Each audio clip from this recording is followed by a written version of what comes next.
We've got some breaking news out of the NFL where Joe Burrow suffered a non-contact calf injury at practice earlier today.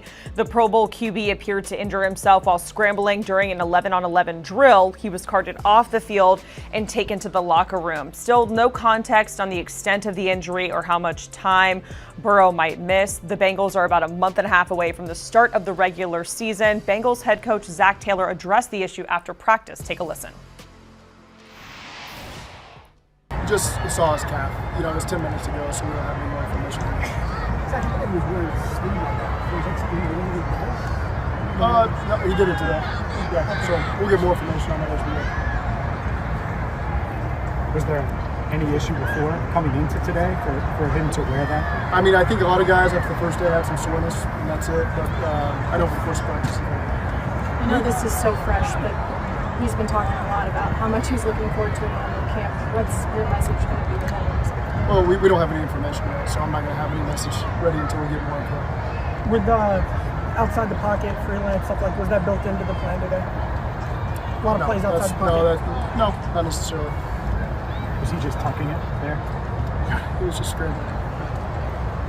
Message to the team, Zach. After something like that happens, obviously the team. Message. This is football. Guys go down with an injury that maybe is a day thing. Who knows? So we don't message the team after every single person goes down. There's a lot of guys that had soreness today. That reps cut down a little bit. So that's just part of playing football. Not a lot of information coming from Zac Taylor there. We have Pete Prisco with us here on HQ to talk about the whole Joe Burrow situation. Pete, when you see the video, when you hear about this, what is your level of concern for Joe Burrow and the Bengals at this point? Well, at first I thought, oh, that looks like an Achilles tendon, the way he stopped and the way he planted and it popped. And that's the good news. It's not an Achilles tendon. But anytime you have a quarterback, pop something, whether it's a hamstring or a calf, it's always a concern. And this is a guy who missed time last year during camp with appendicitis. And so when you look at it from that standpoint, you hate to see it. You hate to see injuries of any kind during training camp. And, you hold your breath when your franchise quarterback goes down for any length of time. So it's a bad hit for the Bengals. You hope it's not serious. It depends on how bad the calf injury is, because it could be 7 to 10 days. It could be 2 to 4 weeks. It could be even longer. So, yeah, there's concern because obviously he's the star and the guy who makes this team go.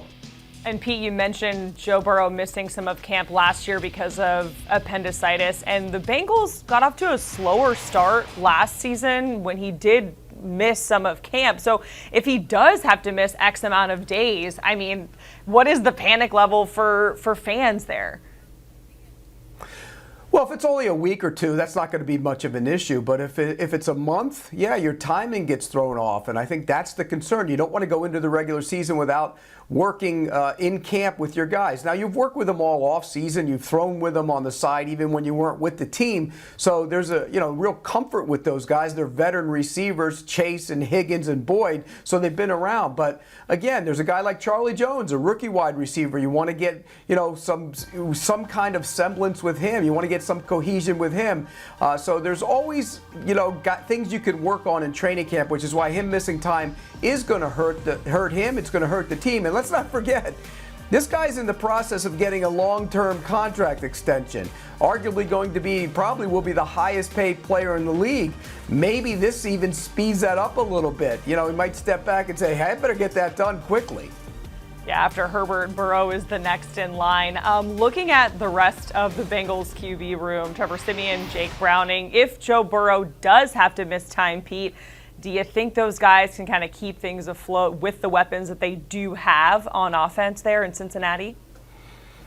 It's going to be tough. And when you have franchise quarterbacks and you get one of those guys go down, no matter who it is, and there's only, there's probably 10 to 12 of them, but if you get to your backup, he might be able to play a game or two, but if he has to play more than that, you have major problems. And across the league, that's the case. It doesn't matter who they are, because those guys are mostly stopgap guys. They can give you 1 or 2, 3 games, but if you have to play more than that, that's a problem. It's a problem if this team has to play 1 or 2 games with these guys. So yeah, it would be a hit if he can't play on opening day.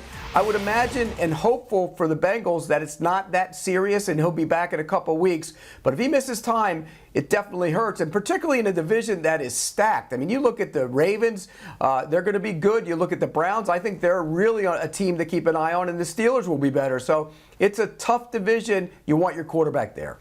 Pete Prisco with us here on HQ. We're following that breaking news. If you're just joining us, Joe Burrow carted off at Bengals practice. Thank you so much, Pete. We appreciate it. And the Bengals opening their 2023 season on September 10th in Cleveland. And for all things happening around the league, make sure you check out the Pick Six pod. Will Brinson, Katie Mox get you up to date on all the latest. You can download and listen wherever you get your pods or scan that QR code.